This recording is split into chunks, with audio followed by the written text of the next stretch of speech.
Então, só um segundinho. Então, nós hoje vamos falar sobre Thuja ocidentalis. Né? Esse medicamento, enquanto eu abro aqui, esse medicamento, ele é o medicamento por excelência da chamada as doenças sexualmente transmissíveis. Então, tudo que vocês pensarem, assim como tem ele para a mulher, tem um medicamento que está incluído nos menores, que a gente vai refletir um pouco, mas que serve para o homem, que é um medicamento chamado sarsaparilla. É o correspondente masculino do Thuja. Ok? Sarsaparilla. Então, eu só vou colocar aqui, vou escrever aqui no quadro rapidinho para vocês. Então, quando vocês pensarem em problemas sexualmente transmissíveis na mulher, vocês vão lembrar de Thuja. E quando vocês pensarem na mesma questão para o homem, vocês vão lembrar desse sarsaparilla. É o mesmo, digamos assim, essas mesmas ideias que a gente vai refletir sobre. Então, Thuja ocidentalis predomina entre mulheres. Funciona para os homens. O medicamento que é predominante masculino funciona para as mulheres. E o medicamento que é feminino funciona para os homens. Tudo bem, pessoal? Predomina, não quer dizer que é exclusivo, tá bom? É um medicamento que eu trabalharia também, de certa forma, culpa.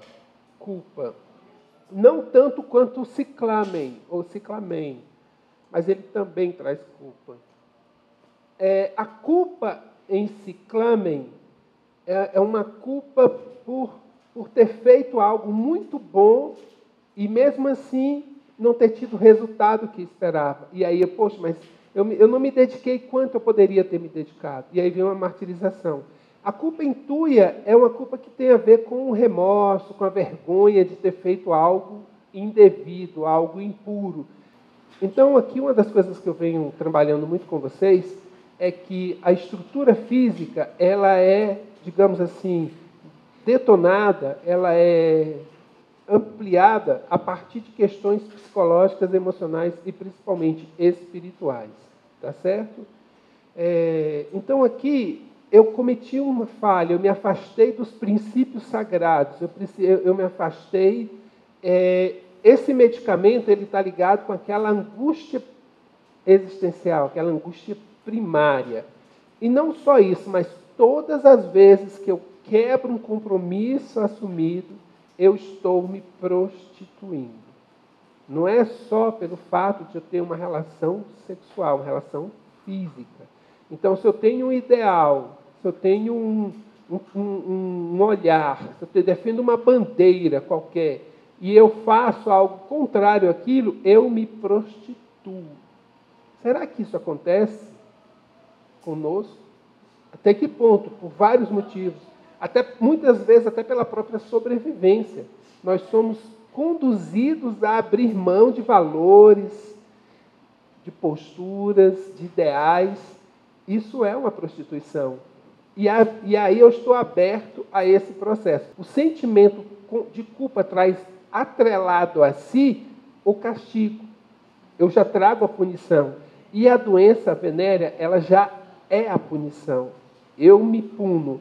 Tem um quadro de um humorista que falava, eu me odeio, eu fiz tanta coisa errada que eu mesmo eu me condeno. Por quê? Porque eu me odeio. Né? Ele falava muito isso. Os mais jovens não conhecem esse quadro, tá certo? Todas as vezes que você encontrar uma pessoa que apresente culpas, ela traz consigo a penalidade, a cobrança, o castigo, a punição. Sempre. A doença, no caso, é isso. Tá certo? Então, aquilo tudo que era considerado sagrado, perfeito, aquilo é que era, eu fui contra aquilo. Eu saí daquele espaço. Eu me vendi. Eu vendi a minha alma. Dizem que todo homem tem seu preço. Eu me peguei, eu me vendi. E às vezes eu não consigo me livrar mais disso. Eu não consigo superar essa condição. E a partir daí meu sistema imunológico vai para o espaço. Thuja E aqui entra talvez o mais grave que eu estou falando para vocês. Muitas vezes eu não consigo assumir as minhas responsabilidades, as minhas fraquezas, as minhas fragilidades, e eu sempre argumento que eu estou sob um outro controle. Eu fiz aquilo por causa disso, de uma pressão, de uma cobrança, de uma exigência, de uma promessa, de qualquer coisa. Então, eu estou sob controle. Tuia, ele tem essa percepção. É como, não, mas não fui eu que fiz. Então, acontece muito no dia seguinte, após a bebedeira. Né? O que aconteceu? Eu não me lembro. As pessoas, nos seus lapsos de agressividade, de explosões, né? Como exemplo que foi dado aqui, eu não vejo, e ela muito bem falou, quando essas sombras se manifestam, eu não enxergo mais nada, eu não vejo. E aí, o que aconteceu? O que aconteceu essa noite? O que aconteceu? Não estou lembrado de nada. Não se preocupe, dá uma olhadinha no YouTube, está tudo lá, você vai ver direitinho. Então, como é que é? Está tudo lá, você não vai perder nada, tá certo? Então tá. Olha, eu quero que vocês pensem nesse chamado, na tríade de Tuia. Eu quero que vocês pensem bastante nisso, porque aqui vem o entendimento de toda a estrutura do medicamento. A hipertrofia, então há um aumento. O ego, a vaidade, tudo se amplia. A sensação de que eu estou acima. É muito interessante quando alguém faz algo muito errado e ela não tem ainda a maturidade suficiente para reconhecer sua falha. O que ela faz? Ela tenta encobrir essa falha com uma atitude, muitas das vezes, de arrogância e de culpar outro, de cobrar outro, de julgar outro, e inclusive de agredir outros. É como se ela quisesse tirar dela o foco. Então é como se ela se ampliasse e ela começa a fazer coisas aparentemente intensas para tirar a atenção daquela limitação, da pequenez dela. Ela saiu de um polo de muita pequenez, um polo de hipo para hiper, de menos valia para mais valia. Então ela se exalta, ela se sobressalta. A partir daí, ela não consegue manter isso por muito tempo. Quando a ficha cai, aí vem a culpa. Mas o pior é que essa culpa, ela não traz uma necessidade imediata de renovação. Ela traz raiva. Ela traz muita raiva. E ela tenta agredir para, nessa agressão, aliviar essa pressão interna. Tudo bem? Então, é uma pessoa muito agressiva, muito irritada. Mas o pior é que, num segundo momento, essa agressividade sai do externo e volta para ela mesma. E ela começa a se agredir, a se machucar. Lembrando, é como se ela estivesse se punindo. É como se ela estivesse se agredindo. Tá certo? Então, o que eu fiz foi porque havia uma força muito ruim me controlando. Muita gente vai dizer que foi o demônio, muita gente vai dizer que foi o obsessor, muita gente vai dizer que foi a cachaça, muita gente vai dizer que foi a droga, muita gente vai dizer que foi o daime, os idiotas também têm para falar isso, né? Tem de tudo. Foi isso, foi. Mas ninguém para... Aí eu sempre lembro aquele programa de fofocas, onde tem aquele cara que tem um bordão que fala: eu aumento, mas não invento. Então aquele movimento de ação da pessoa não foi colocado lá por uma força externa. Pode ter até sido desperto por um elemento externo, mas já existia lá. Então, Tuia tem, após esse aumento da sua presença para tentar esconder, tirar a atenção do que fez, depois vem a culpa, depois vem a irritação. Isso tudo alimentado pela consciência de que isso se deve a uma ação externa. Eu não fiz isso, eu não tenho culpa. Mas aí, cada vez mais, essa ficha vai caindo. Agitação sempre presente. Tuia é muito agitado. Todas as pessoas que apresentam sentimento de culpa não conseguem relaxar. Não conseguem. Elas não conseguem. Então, características. Ela chega num ambiente como esse, numa sala, ela senta lá onde a Carla está sentada. Ou seja, não tem ninguém que a observe. Ninguém está por trás dela. E, ao mesmo tempo, ela está olhando todo mundo. Então, tem esse movimento de resguardo, de proteção. Então, em ambiente de festa, ela sempre fica assim. E onde ela vai, ela nunca fica no meio, ou numa situação de possível alguém chegar num movimento de surpresa. Não façam surpresas para a Túlia. Não façam surpresa. Porque se você chegar... Surpresa! Festa surpresa! Abriu a porta, você corre o risco de levar uma porrada. Outra coisa também que eu quero destacar muito forte em Tuia é que não há prazer. Ele faz as coisas, mas não há mais prazer. Então, até o primeiro momento em que ele foi trair algo dele, ou a companheiro, principalmente o companheiro, ou foi atrair algum princípio, no primeiro momento, ele não foi pelo tesão, pelo desejo, ele foi por uma espécie de curiosidade. E aí, depois que ele cometeu o ato, a partir daí, então, ele já não tinha prazer, então prazer que ele continua sem ter. Ele pode até continuar fazendo. Mas aí, essa pessoa, ela vai expressar isso na vida como um todo. Então, ela não saboreia as coisas, ela não degusta nada, ela não curte. Então, tudo nela, assim, não tem gosto. As coisas ficam, assim, meio insossas, digamos, dessa forma. Como acaba que ela faz assim muito mais. A alimentação é por obrigação, tudo. E aí ela volta para a vida dela, para a vida com a companheira. Então ela volta para o lar, ela volta para o partido, ela volta para o time, ela volta para o clube. E ela volta, ela foi no adversário, no time contrário. E ela volta, mas ela não está mais ali, ela não está mais no outro lugar. Ela perdeu o paraíso, ela não tem mais referência. Ela se torna meio que andarilho. Então, Tuia não encontra raiz, ela perdeu as suas raízes. Ela perdeu o seu espaço sagrado. Ela vagueia, ela está vagueando. Então, mesmo que ela tenha um espaço, um trabalho, uma casa, ela entra num movimento de automatismo muito forte. E é como se ela não tivesse ali naquele espaço mais. Automaticamente, o futuro é uma incógnita. É uma total incógnita. Até porque, até aquele momento, ela ainda não foi descoberta. Mas ela fica sempre com a sensação de que pode ser descoberta a qualquer momento. Você já fez alguma coisa em que você ficou receado que alguém descobrisse? Alguém aqui já fez isso? É uma teoria. É assim. Imagina isso, o telefone toca. O telefone toca. A campainha toca. Alguém toca nas suas costas. Medo. Você tem você tem um porquê. Há um acônito aí totalmente indefinido. E acônito tem um medo, mas acônito não está apreensivo por culpa. Então, o que acônito se assusta não é por algo interno. Eu não sei se eu vou conseguir explicar dessa forma. É como se Tuia tivesse um medo que viesse de dentro. E acônito é um medo que vem de fora. Não sei se dá para entender essa diferença. O Cabo Animalis, ele, na verdade, ele ainda tem muito pouco de referência. Mas vamos fazer primeiro com Carbo, Tuia e Carbo Vegetabilis.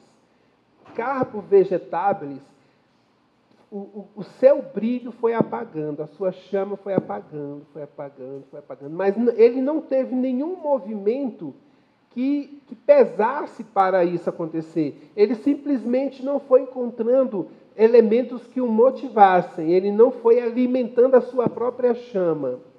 E ele talvez esperasse de outro que viesse para alimentar essa chama. Só que ninguém veio. E aí ele foi ficando murcho, ficando quieto. Então ele se apagou. Então a grande essência é essa. Então não há nada efetivamente concreto que aconteceu. Ele não cometeu nenhuma falha, ele não cometeu nenhum erro. E ele não, de certa forma, mesmo que alguém não venha atendê-lo, ele não culpa ninguém. Ele talvez espere de outro e o outro não traz. Tuia não. Tuia, ele culpa o outro, ele cobra o outro, mas ele, no fundo, sabe que ele é o responsável.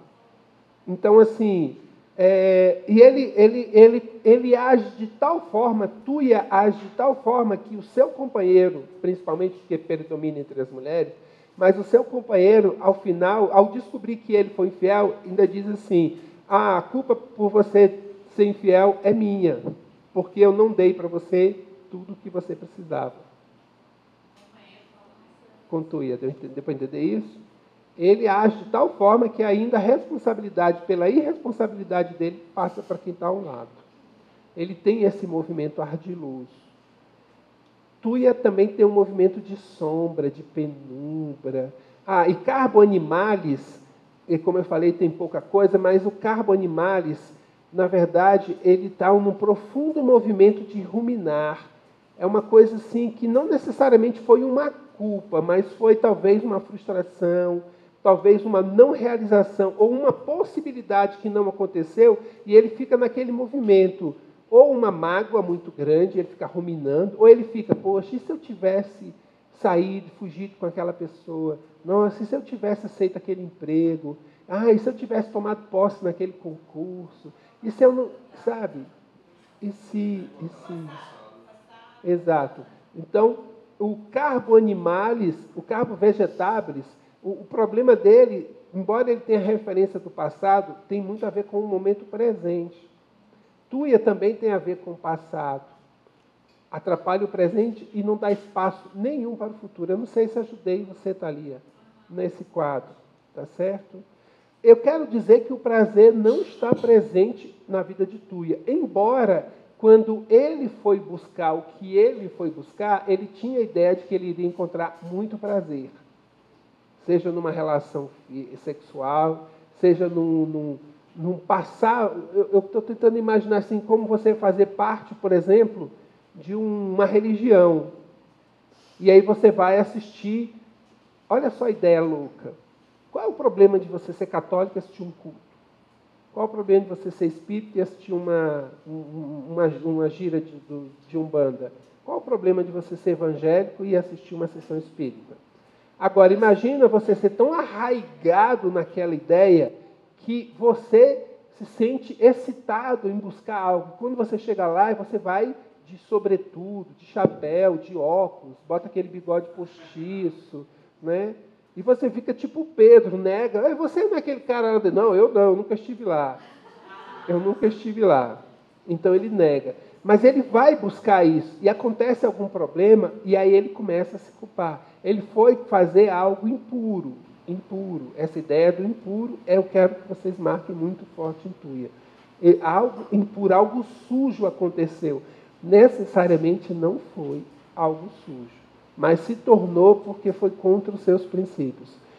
Dizem que tem um telegrama naquele tempo em que os presidentes, eles nomeavam os governadores, e eu não lembro qual foi o governador e nem foi o presidente, mas não sei se são aquelas histórias urbanas que falam, que o governador lá onde fica o Foz do Iguaçu? Qual é o estado?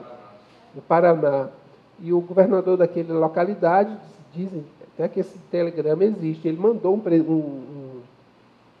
telegrama dizendo ao presidente: por favor, presidente, preciso da sua intervenção aqui no estado, porque, como o senhor sabe, todo homem tem seu preço, e eles estão quase chegando no meu. Eles estão quase chegando no meu, então eu preciso da sua intervenção aqui. Então, Tuia, ele tem um preço, e ele se vende. Ele se vendeu. E aí depois isso vai ficar martirizado, isso vai ficar, cara, como é que eu fiz isso? Como é que eu fiz isso? Aí primeiro, mas eu posso. Aí ele começa a ter atitudes assim. É interessante porque eu vou dar um exemplo muito prático dessa questão de uma pessoa que é infiel. E quando ela é infiel, ela se toca da besteira que ela fez, aí ela se torna agressiva em casa. E ela machuca o companheiro, machuca o filho, agride e tal. Ela se torna esse movimento de crescimento, de hipertrofia. E ela começa a fazer altas exigências. E aí depois vem esse movimento da culpa, da vergonha e tal. Mas ao mesmo tempo, quando é questionada, por que você fez isso? Foi por causa da droga, foi por causa do álcool, foi porque você não me deu atenção, foi porque eu não ganhei aquele pônei quando eu tinha 5 anos. Mas sempre vai ter alguma coisa. Ela fica com raiva, mas a sensação que eu tenho, principalmente por ter conversado com muitas tuias, é que a raiva dela é porque ela foi descoberta. Mas ela foi descoberta, sabe por quem? Por ela. Porque ela percebeu que ela não era a boa bisca que ela imaginava que era.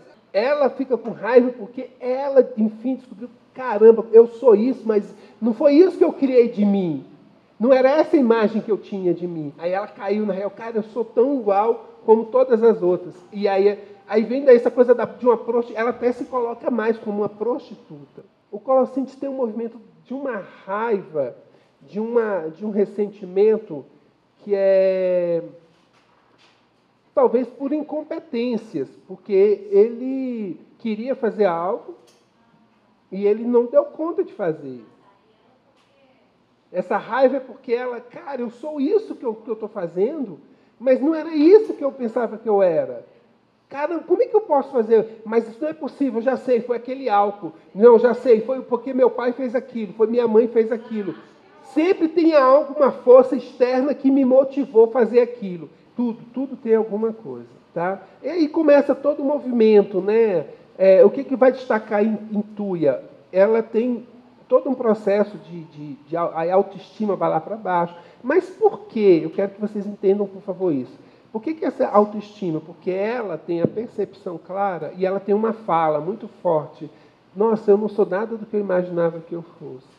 Tem muita gente que entra em processo de depressão e diz assim, nossa, eu estou assim porque ele disse, ele me abandonou, ele fez aquilo outro, ele me jogou na minha cara. Não, ela não. Eu percebi que eu estava construindo uma imagem que não existe. E aí vem a baixa autoestima. Então ela sobe, ela infla e depois ela quebra, depois ela cai. Então esse medicamento ele é muito, muito bem indicado para todos os casos em que a pessoa não consegue mais aceitar a si própria. E isso tem a ver com quem? Anorexia, bulimia, autoagressão. Ela evita o sexo oposto, a partir de uma grande decepção. No Vômica tem um certo movimento de agitação, porque ele quer ter um controle lá fora. Ele tem muita coisa acontecendo e ele quer estar a par de tudo, ele quer estar com noção de tudo. No Vômica tem muito isso. E a agitação de Tuia é por conta de um descontrole dentro dela. Ela não tem mais um controle. Ela não é mais o que ela pensava que ela fosse. Não, mas ela diz que ela está sob o controle de uma força externa. Geralmente ela diz que é um ser, a uma força maléfica, a uma entidade, a um obsessor, a um vício, a um trauma da infância, a uma criança ferida que não conseguiu ser curada. Então, ela fica a flor da pele. Ela está tensa, ela está agitada. Qualquer coisinha irrita, qualquer coisinha deixa ela angustiada. Ela não tem paz, ela não relaxa, ela não descansa. Você conversa, a pessoa, você trabalha? Eu trabalho, sim, eu trabalho de 7 até 1 da tarde. E à tarde, como que é essa rotina? Geralmente eu fico em casa, fico cuidando de alguma coisa. Você consegue dormir à tarde, tirar um cochilo? De jeito nenhum, de forma nenhuma. Ela não dorme à tarde. Na verdade, ela mal dorme. É como se duas coisas acontecessem aqui. Eu vou refletir sobre 3 coisas sobre a insônia de Tuia. Primeiro, o sono é espaço, o dormir é espaço para a manifestação do inconsciente. Então ali a razão quebra e os conteúdos internos vêm, sonhos, sensações, e ela tem medo de perceber, ainda que em sonhos, a manifestação do que ela é, as verdades dela. Então esse é um ponto. Segundo, quando você adormece, você se desarma, você se entrega e você relaxa. Teoricamente seria isso. Só que não, ela não consegue relaxar, ela não consegue dormir. E aí você já vê a criança brigando com o sono. E uma outra coisa que eu também observo, que eu pude observar nesse processo de Tuia, é que há um certo receio da morte. Há um certo receio da morte. E de uma forma ou de outra, todas as vezes que você dorme, você morre. Na verdade, eu poderia dizer que tem um ditado popular que encaixa muito bem em Tuia, que é aquele que diz assim, antes de ser jantada, eu almoço. Já ouviram esse ditado? Antes de ser jantada, eu almoço. Então, antes que alguém venha para trazer algum problema para mim, eu vou lá e já detono. Entende? Esse movimento, mas isso é dirigido a, por exemplo, esse movimento, ele não é uma coisa que é com todos. É como se ela tivesse alvos. Essa pessoa é responsável pela minha situação, essa pessoa pode ser uma ameaça para mim, aquela pessoa pode me atrapalhar. Então ela fica alerta contra aquelas pessoas. Só que como ela não sabe quando aquela pessoa vai chegar, ela está o tempo inteiro alerta. Então aí a pessoa chega assim, oi, Euclisa, a Euclisa já se assusta. Aí quando a Euclisa, é você, Milton, tudo bem, como é que tá? Ela tem muito essa fala, é você. Ela tem muito essa fala no assustar. É você. Então, quer dizer, se fosse outra pessoa, estava ferrada, mas você está tudo bem. Né? É você, que bom. Nossa, que susto que você me deu. É você. Aí se chegar um por um aqui da sala e falar com a Euclise, é você, Pablo, que susto que você me deu. É você, Eulália, que susto. Imagina a vida dessa criatura, imagina o coração dessa criatura. Como é que vai ficar? Porque o que é o toque, o que é o transtorno obsessivo compulsivo? É uma condição na qual a pessoa procura manter uma certa ordem, um certo controle para que ela não tenha surpresas. Esse medicamento é muito bom para toque. Muito, muito bom. Deu para entender o raciocínio? Eu diria que talvez tivesse um movimento de autovingança, autodestruição, diferente de Laquesis, que tem uma vítima já escolhida. Então, vocês assistiram um filme muito antigo chamado A Baleia Assassina? Não, desculpe. Não é a Baleia Assassina. Desculpa. É Tubarão. Não é Tubarão 3, 10 ou 15, não. É Tubarão, o primeiro filme. Quem assistiu o filme Tubarão? Onde um tubarão tem a sua companheira morta por um pescador e ela passa o tempo inteiro perseguindo o pescador. Onde ele vai, ela está indo. Ela fica atrás dele. O tubarão fica atrás dela. Não é esse o filme? Laquesis é assim. Foi você? A cobra fica em você. Então você vai para onde voa a cobra? A cobra tem um foco. Tuia não. O Tuia, a porta entrou, ela... Aí entrou, aí ela se assustou. Tudo bem, relaxa. Ela tem um problema, ela não tem um problema, embora ela diga, eu fiz esse problema por causa de fulano, por causa de ciclano, no fundo ela sabe que ela é a responsável pela má condição existencial dela. Eu quero que vocês tentem imaginar o seguinte quadro. Até um determinado momento, eu me considerava viver naquilo que era para mim o máximo da existência. E de repente eu fui tentada, eu fui iludida, eu fui seduzida a viver uma coisa, e depois que eu vivi aquilo, a minha condição anterior foi quebrada. Eu não consigo mais fazer parte daquilo que eu era. Necessariamente, esse movimento foi descoberto. Necessariamente alguém me culpa, alguém me cobra. Não tem necessariamente alguém me cobrando, mas eu perdi a graça. Vocês já ouviram essa expressão? Fulano perdeu a graça. Perdeu a sua condição de equilíbrio, de salvação, de perfeição. Agora tentem visualizar a existência dessa pessoa que perdeu a graça. Como que é uma vida dessa? É uma vida, e aí tem um item que fala que ela busca se ajustar, imita o comportamento de pessoas, principalmente pessoas populares e que têm um sucesso. Mas é como se a condição existencial daquele ser se perdeu. E ela tenta encontrar alguém para colocar no seu lugar. Mas, é claro, tem que ser alguém de importância. Alguém de peso. É como se ela prendesse ela em algum lugar. E tudo que passa a ser a partir dali é tudo, menos ela mesma. E é claro que ninguém consegue anular-se por completo o tempo inteiro.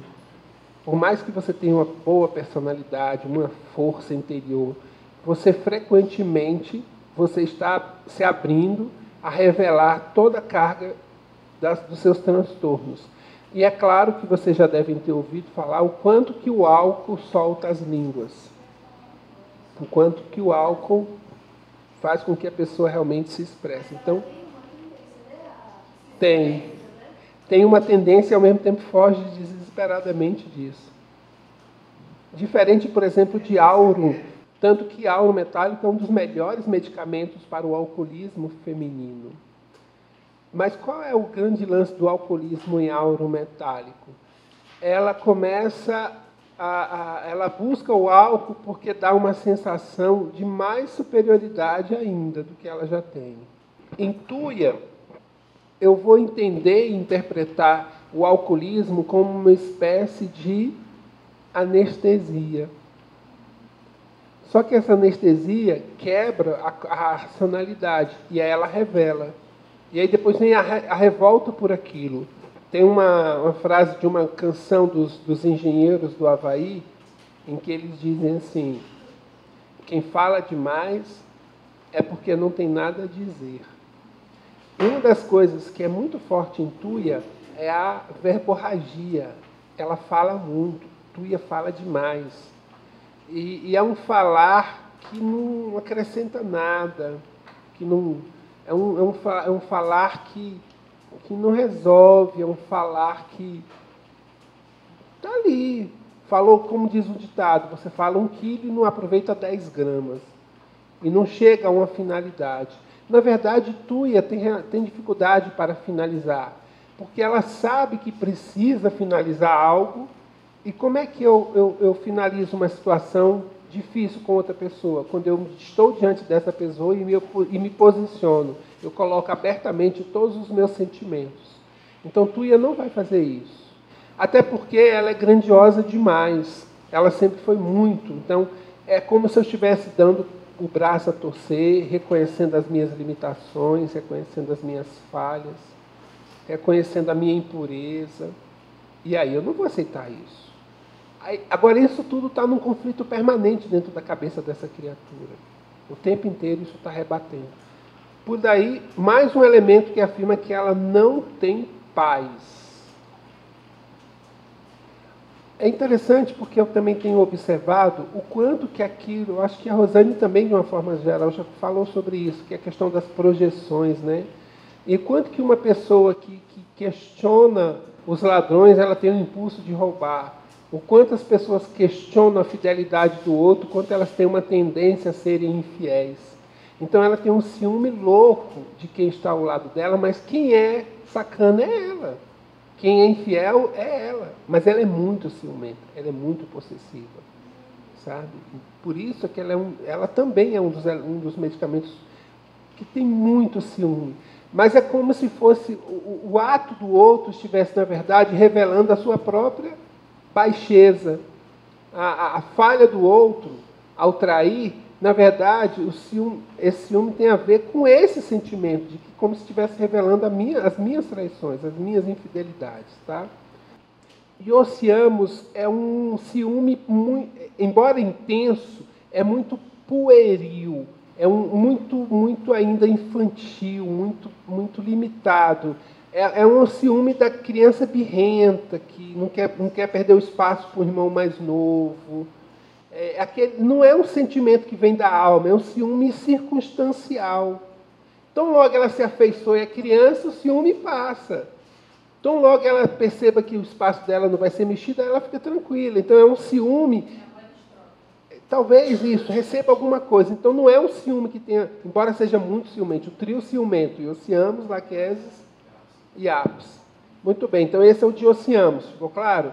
Qual é o ciúme de Apis? O ciúme de Apis, na verdade, é sobre o conceito que ela tem sobre ela mesma. Então não pode ter alguém tão... É tipo da madrasta, né? Espelho, espelho meu.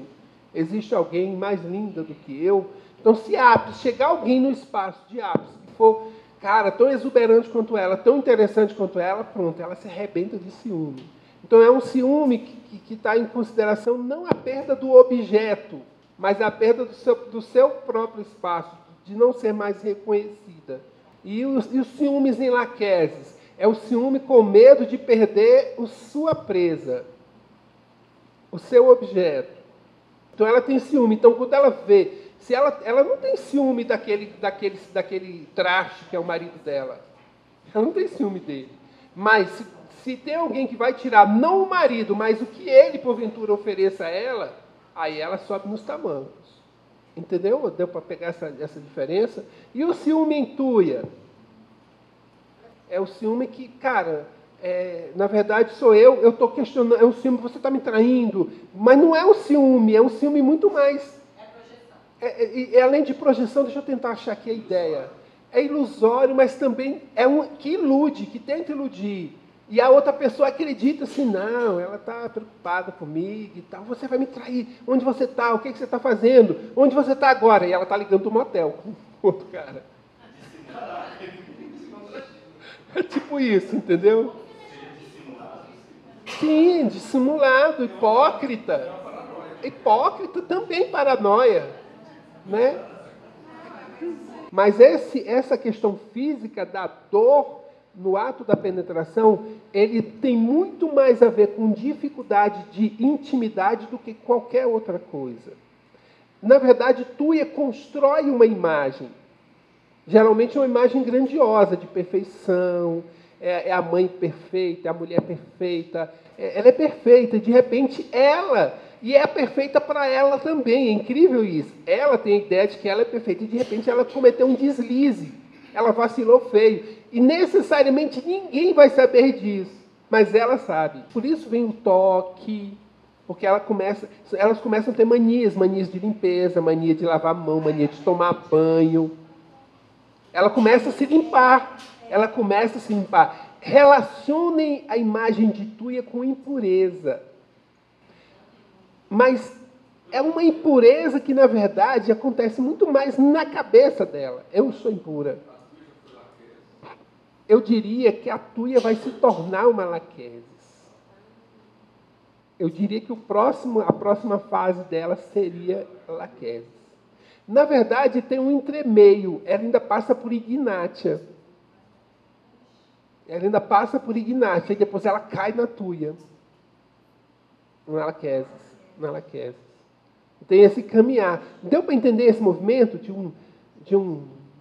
algo interno que foi quebrado? Mas ela vem construindo uma imagem. Desde pequena ela está sendo moldada. Ela sentar direitinho, você andar bonitinha, ela ser inteligente, ser cuidadosa com as suas coisas, ser perfeitinha,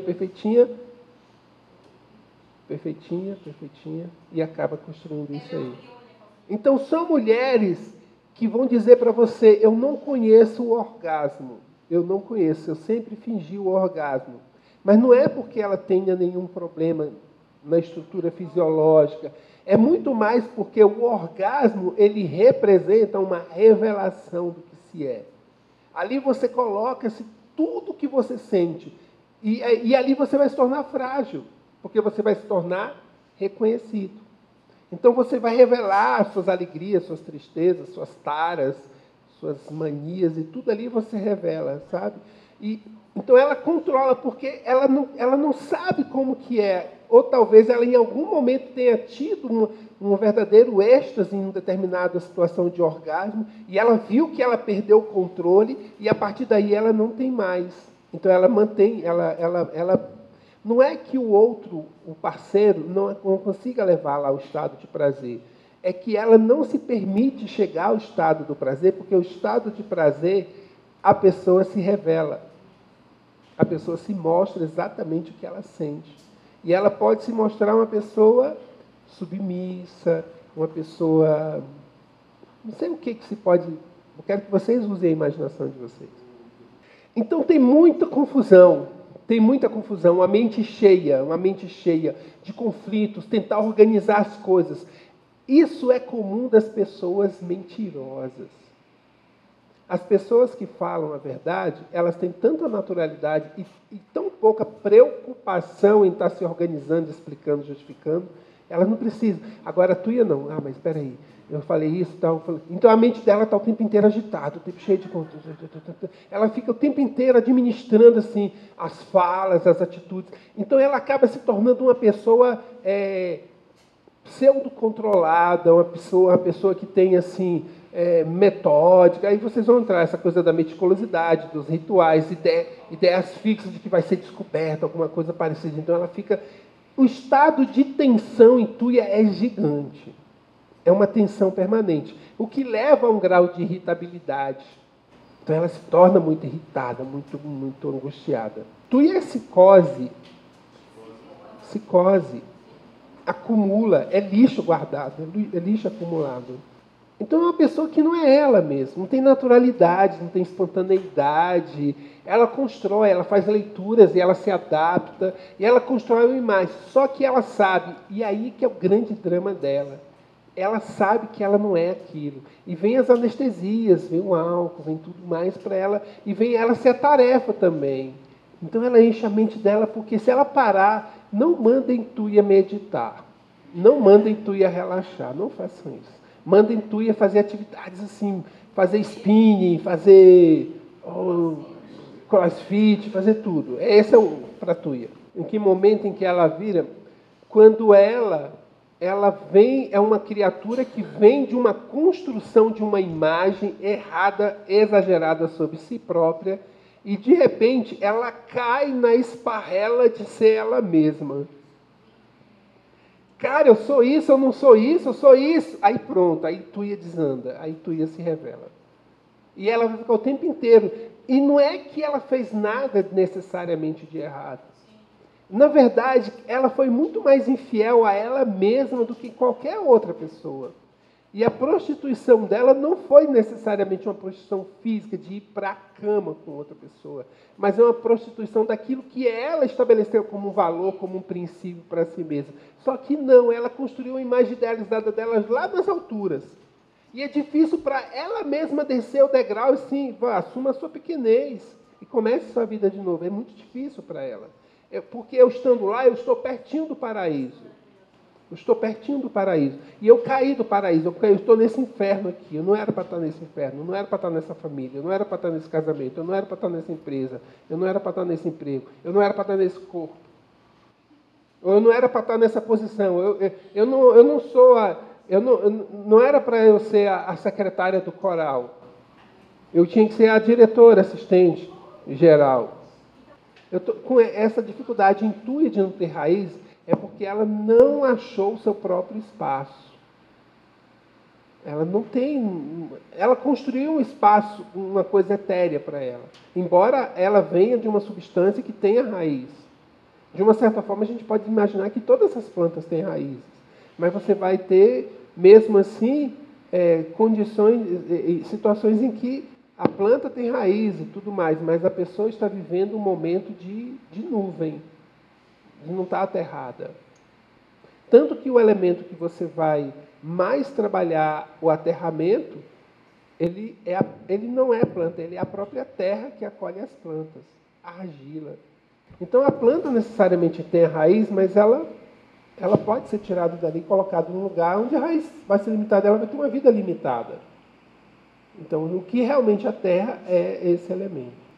Tuia é aquela pessoa que ela tem muitas debilidades, muitas fragilidades, muita incompetência, muita limitação, mas ela age de tal forma, ela se coloca de tal forma que a imagem que passa é da perfeição, não tem ninguém melhor que ela. Qual é o top dos tops? Não é o paraíso? O paraíso não é o top de todos os lugares? Tuia vai se mostrar como sendo a top, é a professora, é a médica, é a mãe, ela vai ser o top, só que não, ela não é. Tudo nela é construção, ela está se construindo. Ela mente, ela engana. Eu não vou dizer que é uma mentira, e é muito delicado isso, cada um de vocês vai ter que refletir sobre isso. Não é uma mentira assim que eu vou fazer isso porque eu vou sacanear fulano, ciclano. É uma mentira que vai alimentar a sua pseudo-posição de superioridade. E quando ele diz aqui, estranha coisas familiares, não recorda a sua própria identidade. Ela vai construindo tantas camadas, ela vai construindo tantas imagens que ela perde a sua imagem primordial. Quem é você? Não sabe. Ela não tem a menor noção de quem ela é. Como é que eu vou encontrar minha identidade se eu não me reconheço? Há uma megalomania. Tuia se amplia, tuia se aumenta. Mas uma coisa interessante é que tuia, ela ao mesmo tempo que elas... Porque tem seres que se ampliam. E se ampliam. Paládio se amplia. Que mais se amplia? A própria Laquese se amplia. Mas... Licopódium se amplia. Mas o grande lance aqui é que ela se amplia e realmente diminui o outro lado. Então há um movimento de obsessão, de paranoia. Estão me perseguindo, estão se movimentando contra mim, estão tramando contra mim. Essa loucura toda que está acontecendo com Tuia. Há uma coisa sempre que eu recomendo, eu trabalho de uma forma muito alopática e dá muito resultado, chamados processos, os problemas da vacinose, são os problemas decorrentes das vacinas. Então, todas as crianças, os bebês, todo mundo, você adulto, vai tomar vacina, qualquer que seja a vacina, uma semana antes começa a dar tuia em 6CH. E mantém pelo menos 3 dias depois da vacina. É fantástico para ajudar nesse processo dos problemas advindos da vacinação.